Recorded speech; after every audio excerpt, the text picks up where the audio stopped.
Hello दोस्तों, good morning. स्वागत है एक बार फिर से आप सभी का एमजेटी एजुकेशन में। दोस्तों आज है 27 जून। आज की इस वीडियो में हम लोग बात करेंगे 27 जून 2021 के करंट अफेयर के सभी महत्वपूर्ण क्वेश्चंस के बारे में। वीडियो अगर पसंद आए तो इसे लाइक और शेयर कर दीजिएगा। चैनल पर नए आए हो तो चैनल को सब्सक्राइब भी कर लेना। इस वीडियो की डिटेल पीडीएफ फाइल मिलेगी आपको एमजेटी ऐप पर। गूगल प्ले स्टोर पर जाइए, एमजेटी ऐप डाउनलोड कीजिए, फ्री में डिटेल पीडीएफ डिटेल क्विज प्राप्त कीजिए। और हाँ दोस्तों, आज सुबह 9 बजे पिछले 6 महीनों का टॉप मोस्ट 100 क्वेश्चंस का मॉक टेस्ट होने वाला है, बिल्कुल फ्री में एप्लीकेशन पर। तो सभी लोग 9 बजे सुबह में एप्लीकेशन पर क्विज सॉल्व करना मत भूलना। चलिए बात करते हैं लास्ट डे के क्वेश्चंस की। लास्ट डे का हमारा पहला क्वेश्चन था आपसे, आईसीसी वर्ल्ड टेस्ट चैंपियनशिप 2019-21 में सबसे ज़्यादा विकेट किसने लिया? तो रविचंद्रन अश्विन ने लिया, 71 विकेट इन्होंने लिया था। पिछली सदी के सबसे बड़े दानवीरों में टॉप 50 में कितने भारतीय दानवीर शामिल हैं? तो 2 भारतीय दानवीर हैं। कौन कौन? जमशेदजी टाटा और अजीम प्रेमजी। दोस्तों कल मैंने आप लोगों से फीडबैक मांगा था, आप सभी लोगों ने बहुत अच्छे अच्छे फीडबैक दिए, क्या क्या सुधार करना चाहिए वीडियो में। मैं उस पर काम करना शुरू कर चुका हूं। आज से ही आपको इम्प्रूवमेंट देखने को मिलेगा। आज वीडियो के एंड में 4 स्टैटिक क्वेश्चंस पूछे गए हैं और अब जो क्वेश्चंस पूछे जाएंगे वो वन लाइनर टाइप से क्वेश्चन पूछे जाएंगे, उसमें ऑप्शंस नहीं दिया जाएगा क्योंकि 4 क्वेश्चन पूछे जाएंगे, ठीक है। और ऐसे ही इंग्लिश एक्सप्लेनेशन को लेकर के काफ़ी सारी क्वेरीज आ रही थी, तो आज भी थोड़ा बहुत सुधार किया गया है। आने वाले दिनों में और ज़्यादा सुधार किया जाएगा। तो चलिए अब देखते हैं आज के दिन का पहला क्वेश्चन। आज का पहला क्वेश्चन है, हाल ही में जारी स्मार्ट सिटी अवार्ड्स 2020 में शीर्ष राज्य कौन सा है? तो दोस्तों टॉप पर है Uttar Pradesh. Smart cities award 2020 अभी हाल ही में जारी की गई है, केंद्र सरकार के द्वारा ये जारी किया गया है। किसके द्वारा? केंद्र सरकार के द्वारा। उत्तर प्रदेश दोस्तों है टॉप पर। सेकेंड पोजीशन पर अगर बात करें तो सेकेंड पर है मध्य प्रदेश और थर्ड पोजीशन पर है राज्यों की लिस्ट में तमिलनाडु। अगर सिटीज़ के बारे में बात करें तो टॉप पर है ओवरऑल कैटेगरी में इंदौर, मध्य प्रदेश की सिटी है, भारत की सबसे स्वच्छ सिटी। सूरत गुजरात की सिटी है। ये दोनों ही टॉप पर बनी हुई है, ठीक है, संयुक्त रूप से। अब देखिए, ये तो ओवरऑल के लिए हो गया, और भी बहुत सारी कैटेगरीज में केंद्र सरकार ने अलग अलग दिया है पुरस्कार। जैसे सामाजिक पहलू के बारे में बात करें, सोशल एस्पेक्ट में तिरुपति को दिया गया है, टॉप पर है तिरुपति शहर। सेकंड पर भुवनेश्वर है और तुमकुर जो है ये है थर्ड पर। यहाँ पर टॉप थ्री सिटीज़ का नाम मैंने लिखा हुआ है। शासन में अगर बात करें, गवर्नेंस में, तो बड़ोदरा जो है ये गुजरात का शहर है और ये है टॉप पर। सेकंड पर ठाणे और भुवनेश्वर। इकोनॉमी में बात करें तो इंदौर टॉप पर है। स्वच्छता में तिरुपति टॉप पर है, ठीक है, इंदौर सेकंड पर है। ऐसे ऐसे करके कई सारी कैटेगरीज में बताया है, केंद्र सरकार ने ये लिस्ट जारी की है। अहमदाबाद को दोस्तों स्मार्ट सिटीज़ लीडरशिप अवार्ड मिला हुआ है, अहमदाबाद शहर को। अब देखिए, ओवरऑल कैटेगरी ज़्यादा पूछे जाने के चांसेस हैं, तो ओवरऑल याद रखिएगा, इंदौर और सूरत ओवरऑल में सिटीज़ पुरस्कार, स्मार्ट सिटीज़ पुरस्कार में टॉप पर है, और राज्यों में उत्तर प्रदेश टॉप पर है। क्लियर बिल्कुल। अभी देखिए दोस्तों, रैंकिंग से रिलेटेड कल ही मैंने आपको वीडियो दिया है, इंडेक्स और रैंकिंग, जिसमें पिछले 6 महीनों का इंडेक्स और रैंकिंग रिवाइज कराया गया है। ये मिलेगा आपको स्पेशल करंट अफेयर की, स्पेशल जीके जीएस की प्लेलिस्ट में। तो उस प्लेलिस्ट का लिंक नीचे डिस्क्रिप्शन में दिया गया है। आप लोग जाकर के अभी जो आजकल जो भी वीडियोस बन रही हैं, चाहे बुक्स एंड ऑथर की हो, ब्रांड एम्बेसडर की हो, ठीक है, पुरस्कार सम्मान की हो, या फिर ये इंडेक्स रैंकिंग की हो, ब्रांड एम्बेसडर की, जो भी चीज़ें बन रही हैं इंटरनेशनल ऑर्गेनाइजेशन वगैरह की, सबकी वीडियो उसी में डाली जा रही है। डिस्क्रिप्शन में लिंक दिया है मैंने, वहाँ से जाकर के आप देख सकते हैं सारी वीडियोज़ को। इसमें हम लोग टॉपिक बाय टॉपिक करके पिछले 6 महीनों को रिवाइज कर रहे हैं। और आज सुबह 9 बजे लास्ट 6 मंथ का टॉप 100 क्वेश्चन का मॉक टेस्ट सॉल्व करना मत भूलना। ये आ रहा है एप्लीकेशन पर। फिलहाल यहाँ पर रैंकिंग से रिलेटेड क्वेश्चन आया है, तो हम लोग कुछ तो क्वेश्चन रिवाइज कर ही लेते हैं। अभी दोस्तों CSE ने ईज़ ऑफ लिविंग इंडेक्स जारी किया था। इसमें भारत के सबसे अच्छे रहने वाले शहरों के बारे में बताया गया था। तो इसमें टॉप पर था बेंगलुरु, सेकंड पर चेन्नई था और 5वें स्थान पर था मुंबई, ठीक है। मुंबई को उम्मीद किया जा रहा था कि ये टॉप पर होगा, लेकिन ये बेंगलुरु, चेन्नई, शिमला, भुवनेश्वर उसके बाद था। इससे भी पहले एक रैंकिंग आई थी, केंद्र सरकार ने दोस्तों IBPS के द्वारा रोजगार सृजन करने वाले राज्यों की रैंकिंग जारी की थी। इसमें आंध्र प्रदेश पहले पर था, सेकंड पर था तमिलनाडु। उससे भी पहले एक और रैंकिंग आई थी IEP की ग्लोबल पीस इंडेक्स, और इसमें आइसलैंड एक बार फिर से टॉप पर बना हुआ है। ये 2008 से ही टॉप पर था। भारत की रैंक कितनी है? भारत की रैंक 135वीं थी। इससे पहले आया था वर्ल्ड गिविंग इंडेक्स, इसमें इंडोनेशिया टॉप पर था और भारत का स्थान 14वां था। क्लियर। अगला क्वेश्चन देखते हैं। हाल ही में राष्ट्रीय कौशल विकास निगम NSDC ने किसके साथ मिलकर digital skill championship programme launch किया? तो अभी हाल ही में दोस्तों NSDC ने व्हाट्सएप के साथ मिल करके एक प्रोग्राम लॉन्च किया है जिसका नाम है digital skill champion programme. Digital skill champion programme के से क्या होगा? इसके तहत दोस्तों जो यूथ है, भारत की जो जनता है, युवा जनता है, इसको डिजिटली स्किलफुल बनाया जाएगा, डिजिटली कौशल प्रदान किया जाएगा, ट्रेनिंग दी जाएगी, जिससे ये अपने अपने क्षेत्र में भी मतलब डिजिटल क्षेत्र में भी रोजगार का सृजन कर सकें और सेल्फ एम्प्लॉयड हो सके। तो व्हाट्सएप के साथ समझौता किया है NSDC ने। व्हाट्सएप के बारे में बात करें तो इसकी स्थापना 2009 में हुई थी। किसने स्थापना की थी इसकी? जॉन कुम और ब्रायन एक्टन ने। इसका हेडक्वार्टर कैलिफोर्निया में है। CEO हैं विल कैथकार्ट। व्हाट्सएप को दोस्तों 2014 में एक्वायर कर लिया गया था फेसबुक के द्वारा, तो इस समय फेसबुक ही इसकी पेरेंट कंपनी है। क्लियर? अगला क्वेश्चन देखते हैं। अगला क्वेश्चन है, भारत का bank credit to GDP ratio 2020 में कितने प्रतिशत बढ़ा है? तो दोस्तों अभी हाल ही में एक रिपोर्ट जारी हुई है और इसमें बताया गया है कि भारत का bank credit to GDP ratio जो है 2020 में 56% बढ़ गया है। कितना? 56% बढ़ गया है। समझिए इस क्वेश्चन को। Bank credit to GDP ratio क्या होता है? इसका मतलब है कि GDP की अपेक्षा, GDP जो होती है ग्रॉस डोमेस्टिक प्रोडक्ट, इसकी अपेक्षा बैंक क्रेडिट जो है, यानी कि जो बैंकें लोन ली हैं, बैंकें जो अभी कर्ज में डूबी हुई हैं, ठीक है, उनका रेशियो कितना है? तो देखिए भारत का bank credit to GDP ratio दोस्तों 56% बढ़ गया है 2020 में। ठीक है, ये रिपोर्ट BIS ने जारी किया है, बैंक फॉर इंटरनेशनल सेटलमेंट के द्वारा जारी किया गया है। इसमें बताया गया है कि देश का कुल बकाया ऋण जो है, बैंक क्रेडिट जो है, वो 1.52 ट्रिलियन था। कब? 2020 भर में, यानी कि ये रिपोर्ट 2020 के लिए जारी की गई है। तो इस रिपोर्ट में ये बताया है कि 2020 भर में 1.52 ट्रिलियन डॉलर के आसपास में भारत का बैंक क्रेडिट रह गया है, यानी लोन रह गया है। ठीक है, तो ये जो कि है पिछले सालों की अपेक्षा में 56% ज़्यादा। अभी भी अगर बात किया जाए तो एशिया में दूसरे सबसे कम स्थान पर है ये। ठीक है, ऐसा नहीं है, भारत का जो बैंक क्रेडिट है, bank credit to GDP ratio है, ये बहुत ज़्यादा है। ये एशिया में दूसरा सबसे कम ही है, मतलब और देशों के पास और ज़्यादा लोन है। ठीक है, और ज़्यादा वो उधारी में जी रहे हैं। GDP से रिलेटेड क्वेश्चन आया है, GDP के बारे में जानिए। GDP यानी कि होता है ग्रॉस डोमेस्टिक प्रोडक्ट। किसी एक देश की सीमा के अंदर दोस्तों, किसी एक वित्तीय वर्ष में, किसी एक फाइनेंशियल ईयर में जितनी भी सेवाओं का और उत्पादों का उत्पादन होता है उसे ग्रॉस डोमेस्टिक प्रोडक्ट कहते हैं। अच्छा, GDP के केस में एक पॉइंट आपको ध्यान रखना है, देश की सीमा के भीतर, अब चाहे वो कोई भारतीय हो या कोई विदेशी हो, आकर भारत में रह रहा हो, भारत में बिजनेस कर रहा हो, तो वो भी जो भी प्रोडक्शन करेगा वो भी GDP में शामिल होगा भारत में। ठीक है, अगर भारत की GDP की बात हो रही है। लेकिन GNP के केस में ऐसा नहीं होता है। GNP के केस में ग्रॉस नेशनल प्रोडक्ट होता है। किसी दिन दोनों के बारे में जब इकोनॉमी वाली वीडियो आएगी उसमें बहुत अच्छे से सब कुछ समझाया जाएगा कि किस में भारतीयों को शामिल किया जाता है, किस में विदेशियों को शामिल किया जाता है, किसमें विदेशों में रहने वाले भारतीयों को जोड़ा जाता है। ठीक है, तो यहाँ पर GDP की बात हो रही है, तो देश की सीमा के अंतर्गत चाहे जितना भी प्रोडक्शन हो, सेवाओं का, सर्विसेज को, चाहे जिसके द्वारा हो, चाहे वो भारतीय हो, चाहे वो कोई विदेशी हो, वो सब GDP में इंक्लूड होगा। ठीक है, जुड़ेगा। GDP से रिलेटेड क्वेश्चंस के बारे में बात करें तो अभी मूडीज का नाम आया था। मूडीज ने दोस्तों प्रिडिक्ट किया था भारत की GDP ग्रोथ रेट 2021 के कैलेंडर ईयर के लिए। कैलेंडर ईयर यानी तो 1 जनवरी टू 31 दिसंबर। ठीक है, तो इसमें इसने बताया था कि 9.6% की ग्रोथ होगी। GDP ग्रोथ रेट का अनुमान लगाया था।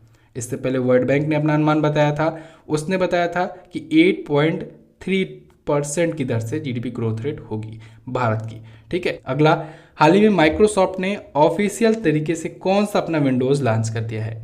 तो माइक्रोसॉफ्ट ने दोस्तों फाइनली विंडोज़ 11 लॉन्च कर दिया है। विंडोज़ 11 इसका नया विंडोज़ है। अभी तक इसके विंडोज़ जनरेशन्स की बात करें तो विंडोज 10 ही तक था। ठीक है, अब विंडोज़ 11 लॉन्च हो चुका है।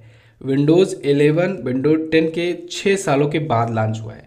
विंडोज 10 कब लॉन्च हुआ था? 2015 में, जुलाई 2015 में विंडोज 10 लॉन्च किया गया था और अब अगला जनरेशन, विंडोज़ का अगला जनरेशन विंडोज़ 11 लॉन्च कर दिया गया है। याद होगा दोस्तों, अभी 1-2 साल पहले ही विंडोज़ 7 को बंद कर दिया था विंडोज़ ने। ठीक है, विंडोज़ 7 को बंद कर दिया गया था। ये विंडोज़ है क्या? एक्चुअली में दोस्तों ये ऑपरेटिंग सिस्टम है। देखिए जैसे कि सभी कंपनियों का अपना अपना ऑपरेटिंग सिस्टम है, जैसे कि एप्पल का जो है वो iOS है, ठीक है, iOS है। गूगल का जो है वो एंड्रॉयड है। मैक्सिमम लोग मोबाइल जो एंड्रॉयड यूज़ करते हो, एंड्रॉयड ऑपरेटिंग सिस्टम यूज करते हो। ऐसे ही माइक्रोसॉफ्ट का जो ऑपरेटिंग सिस्टम है वो है विंडोज। क्लियर। तो विंडोज का जो ऑपरेटिंग सिस्टम है, इसका समझ लीजिए एक प्रकार से नया नया जनरेशन आ रहा है। तो ये विंडोज़ 11 लॉन्च हुआ है। ये सभी में तो काम कर रहा है। फिलहाल के लिए अभी इंटेल की 6th और 7th जनरेशन में ये प्रोसेस नहीं करेगा, ठीक है, काम नहीं करेगा। माइक्रोसॉफ्ट आया है, इसके बारे में बात करें तो 1975 में स्थापना हुई थी। बिल गेट्स ने इसकी स्थापना की थी। चेयरमैन और सीईओ हैं सत्या नडेला। सत्या नडेला को दोस्तों अभी हाल ही में चेयरमैन भी बना दिया गया है। इससे पहले केवल सीईओ थे, ठीक है, अब इन्हें चेयरमैन भी बना दिया गया है। हेडक्वार्टर है इसका वाशिंगटन में। अगला क्वेश्चन देखते हैं, निम्न में से किसने EPGS नामक प्रौद्योगिकी प्लेटफॉर्म लॉन्च किया? तो अभी हाल ही में LIC ने, life insurance corporation of India ने EPGS नाम का एक IT प्लेटफॉर्म लॉन्च किया है। LIC ने क्यों लॉन्च किया है? तो इस प्लेटफॉर्म के जरिए यानी EPGS के जरिए दोस्तों जो भी सेंट्रलाइज कलेक्शन इसका होता है, पेमेंट अकाउंटिंग होता है, इन सब की डिटेल एक जगह पर इसकी स्टोर की जाएगी, रखी जाएगी, ठीक है। इससे रिलेटेड डाटा जो है वो लोग भी एक्सेस करने में आसानी होगी, लोगों को भी, LIC को भी।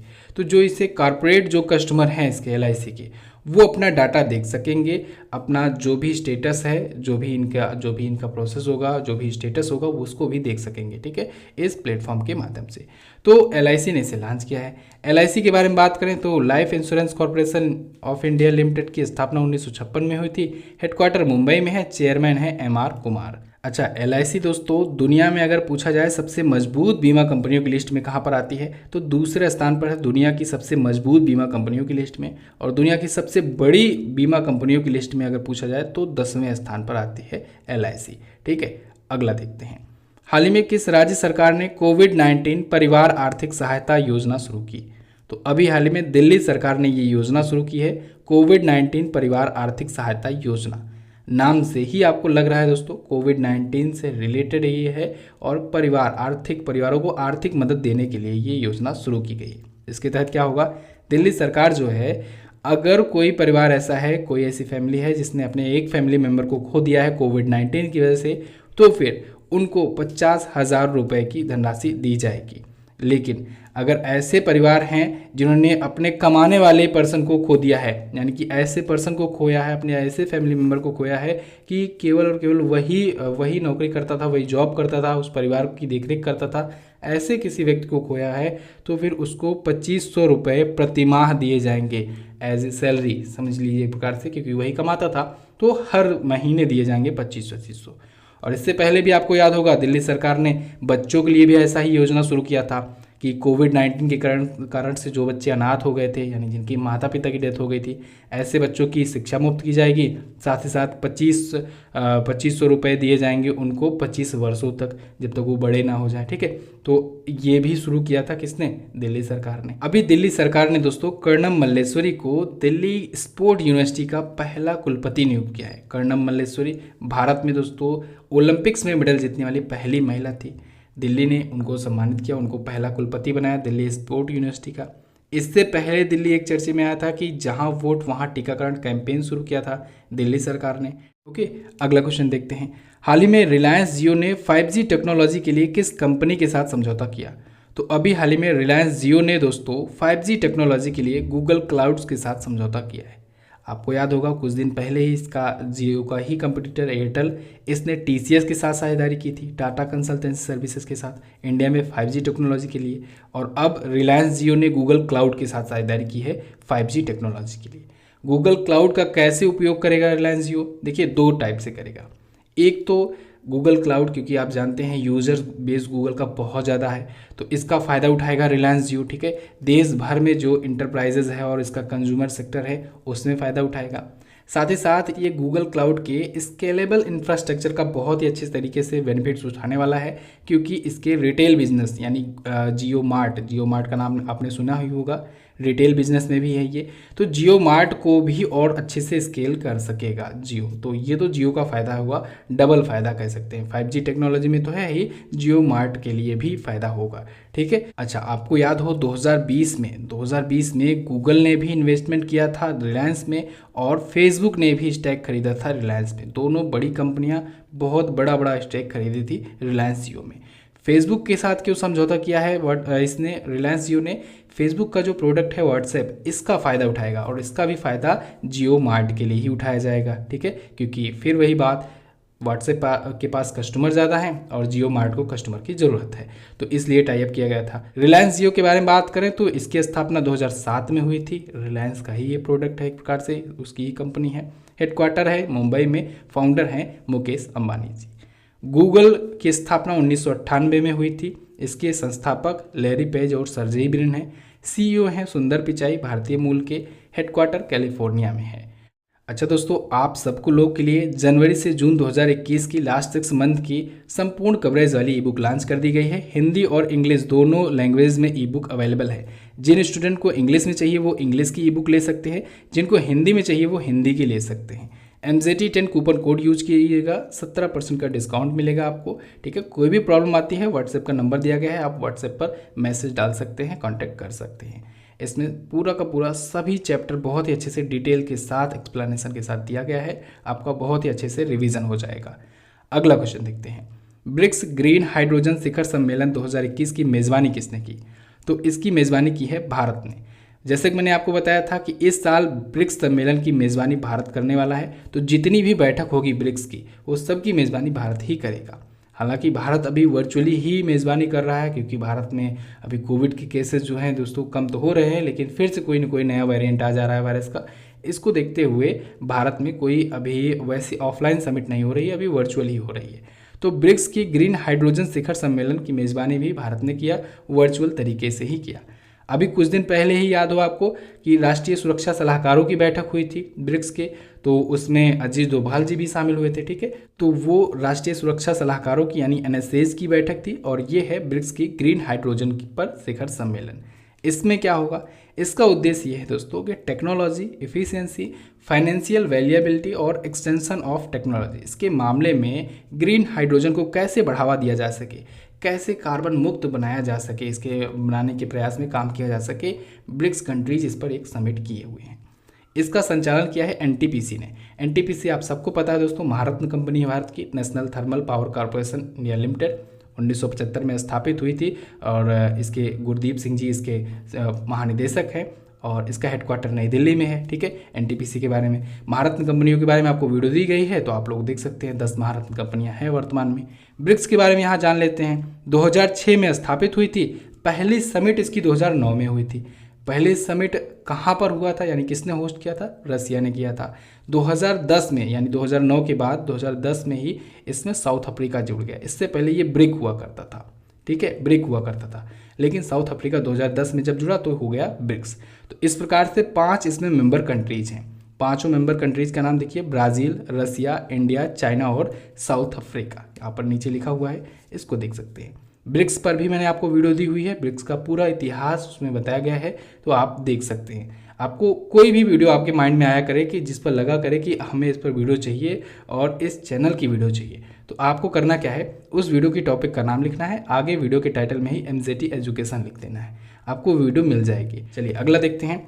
हाल ही में किसे मैग्मा फिनकॉर्प ग्रुप का CEO नियुक्त किया गया? तो अभी हाल ही में विजय देसवाल जी को मैग्मा फिनकॉर्प ग्रुप का CEO, चीफ एग्जीक्यूटिव ऑफिसर नियुक्त किया गया है। विजय देसवाल जी को नियुक्त किया गया है। मैग्मा फिनकॉर्प दोस्तों अभी कुछ दिन पहले ही चर्चे में आया था, आप सबको पता होगा। आधार पूनावाला जी की कंपनी ने ही इसको एक्वायर कर लिया था। राइजिंग सन होल्डिंग, ये है आधार पूनावाला जी की कंपनी का नाम, और इसी ने इसको एक्वायर किया था। इसकी 60% स्टेक को हासिल कर लिया था, खरीद लिया था। ठीक है, और इस प्रकार से राइजिंग सन होल्डिंग्स के पास ही इसकी पेरेंटशिप है। ठीक है, तो उसी ने अपना CEO नया नियुक्त कर दिया, कैसे? विजय देसवाल जी को। अच्छा, राइजिंग सन होल्डिंग्स के CEO तो आधार पूनावाला है ही। आधार पूनावाला ही सीरम इंस्टीट्यूट ऑफ इंडिया के भी CEO हैं। सीरम इंस्टीट्यूट ऑफ इंडिया ने ही तो कोविशील्ड बनाया है। कोविशील्ड नाम की जो वैक्सीन है कोरोना वायरस की, इसको सीरम इंस्टीट्यूट ऑफ इंडिया ने बनाया है। सीरम इंस्टीट्यूट ऑफ इंडिया जो है ये पुणे में हेडक्वार्टर्ड है। कहाँ पर? पुणे में हेडक्वार्टर्ड है।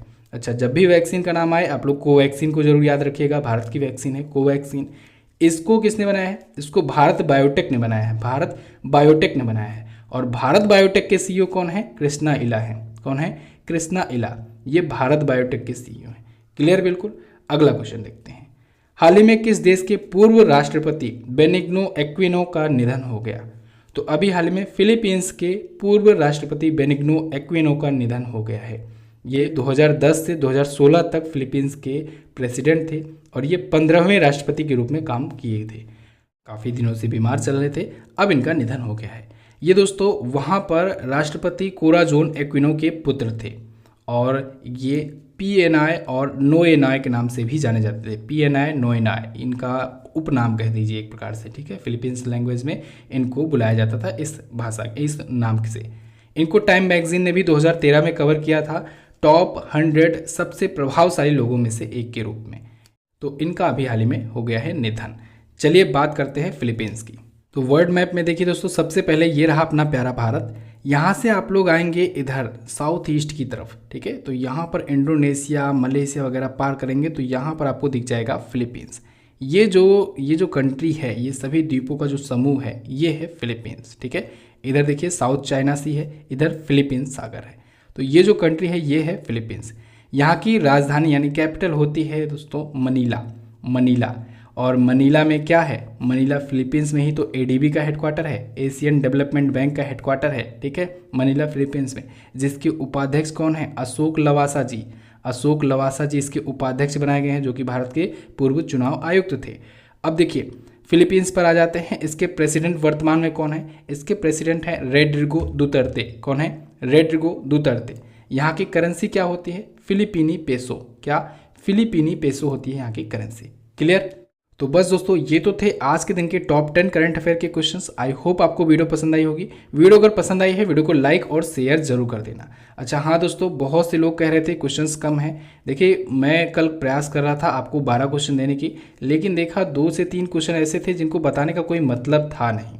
उनको मैं यहाँ पर क्वेश्चन ऐड तो कर देता, लेकिन कोई फ़ायदा होता नहीं, वो कभी पूछे ही नहीं जाते, ठीक है। तो ऐसे क्वेश्चंस को लेने का कोई फ़ायदा मुझे नहीं लगा। हाँ, जिस दिन ऐसा लगेगा कि हाँ कोई क्वेश्चन ऐसे हैं जिनको लेना चाहिए और इंपॉर्टेंट क्वेश्चन है, अच्छे क्वेश्चन है, पूछे जा सकते हैं, उनको मैं ज़रूर लूँगा, इंक्लूड करूँगा। और 12 से 15 क्वेश्चन भी हो सकते हैं उस दिन, ठीक है। लेकिन जिस दिन नहीं होंगे उस दिन 10 ही आपको दिए जाएंगे। फालतू का क्वेश्चन लेने का कोई मतलब है नहीं आपको, क्योंकि आप पर बोझा नहीं डालना है, आपको वही बताना है जो इंपॉर्टेंट हो। दूसरी चीज़ ये इंग्लिश ट्रांसलेशन को लेकर के मैं सोच रहा हूँ, इस पर प्लानिंग चल रही है, कुछ ना कुछ इसका सॉल्यूशन जरूर निकाला जाएगा, ठीक है। और वीडियो अगर पसंद आई है तो लाइक और शेयर तो आपको करना ही है। अब देखिए दोस्तों, आपके चैनल का 1000वां एपिसोड होने वाला है, तो अब आप लोग इसको शेयर कीजिए। देखिए शेयर करने के लिए मैं ज़्यादा फोर्स करता नहीं हूँ, लेकिन आप लोग शेयर ज़रूर कर दिया करो। शेयर करोगे अगर आप, तो भी ये चैनल और ज़्यादा ग्रो होगा और आपको और अच्छे कंटेंट मिलेंगे, वरना मोटिवेशन डाउन हो सकता है। आप लोग शेयर करोगे तो मोटिवेशन अप होगा, तो आप लोग मोटिवेशन को अप कीजिए, वीडियो को शेयर कीजिए। चलिए अब बात करते हैं दोस्तों क्वेश्चन सप्ताह डे की। ये कुछ बदलाव किया गया है इसमें टॉप 4 क्वेश्चंस पूछे जाएंगे और वो सभी स्टैटिक्स के होंगे। देखिए राजस्थान हाईकोर्ट के मुख्य न्यायाधीश का नाम आप लोग बता दीजिए। भारत में सर्वप्रथम पंचायती राज व्यवस्था कब लागू की गई थी, इससे रिलेटेड जो भी जानकारियां हैं ये आप लोग बता दीजिए। इजराइल के नए प्रेसिडेंट कौन बने हैं ये आपको बताना है। नाटो के कितने सदस्य देश हैं, नाटो की अभी समिट कहाँ पर हुई, क्या क्या चीज़ें थी, इस पर मैंने डिटेल में वीडियो भी दी थी, इसके बारे में आप बता दीजिए। तो ये सभी क्वेश्चंस हुए, इनके बारे में आंसर जरूर करना है आपको। और हाँ, अगर आपको कोई और लगता है, आपके माइंड में आज आ गया हो और कोई सुझाव, तो बताइएगा ज़रूर, उस पर सोचा जाएगा। लिस्ट बन चुकी है, वीडियोज़ लगातार आ रही हैं। चैनल को सब्सक्राइब करके बेल आइकन को प्रेस करके रखिए। कल भी 2 वीडियोज़ आई हैं, पुरस्कार सम्मान की और इंडेक्स रैंकिंग की, तो उन दोनों वीडियोज़ को भी जाकर के देख लीजिए। वीडियो में रखते हैं इतना ही दोस्तों। वीडियो को इन तक देखने के लिए बहुत बहुत धन्यवाद। मिलेंगे अगली वीडियो में, तब तक के लिए नमस्कार, जय हिंद, वंदे मातरम।